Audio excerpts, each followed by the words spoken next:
রাজনৈতিক দলগুলোকে ঐক্যমত্য গড়তে নিজেদের মধ্যে আলোচনা করার আহ্বান জানিয়েছেন জাতীয় ঐক্যমত্য কমিশনের সহসভাপতি আলী রিয়াজ। তিনি বলেন, মৌলিক বিষয়ে ঐক্যমত্য তৈরি করতে হলে সবাইকে কিছু না কিছু ছাড় দিতে হবে। সংসদ ভবনে এলডি হলে 12 দলীয় জোটের সাথে বৈঠকে একথা বলেন তিনি। এ সময় 12 দলীয় জোটের প্রধান মোস্তফা কামাল হায়দার বলেন, দ্রুত ন্যূনতম সংস্কার বাস্তবায়ন করা দরকার।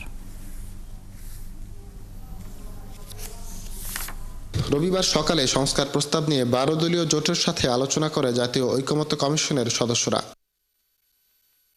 স্বাগত বক্তব্যে কমিশনের সহসভাপতি আলী রিয়াজ জানান, 15 দিনের মধ্যে প্রথম ধাপের আলোচনা শেষ হবে। তাই ঐক্যমত্য গড়তে রাজনৈতিক দলগুলোকে সহযোগী শক্তিগুলোর সাথে আলোচনা করার আহ্বান জানান তিনি। রাষ্ট্র পুনর্গঠনের এই সংগ্রামে, এই প্রচেষ্টায় আপনারা নিঃসন্দেহে আমাদের সঙ্গে থাকবেন। আমরা সকলে একত্রে থাকব। পাশাপাশি যেটা বলা দরকার সেটা হচ্ছে, জাতীয় ঐক্যমত তৈরির দায়িত্বটা কেবলমাত্র জাতীয় ঐক্যমত্য কমিশনের নয়।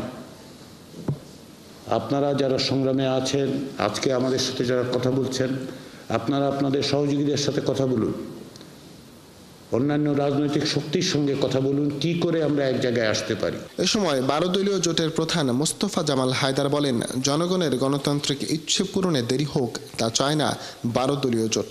আমরা দিনের পর দিন কালক্ষেপণ করতে রাজি নই।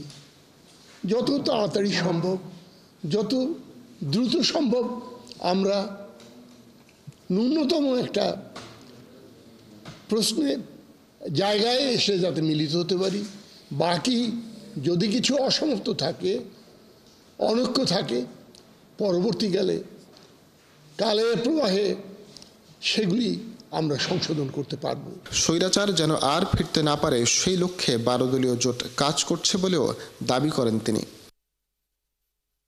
ফরহাদ ইবনে মালিক, 71, ঢাকা।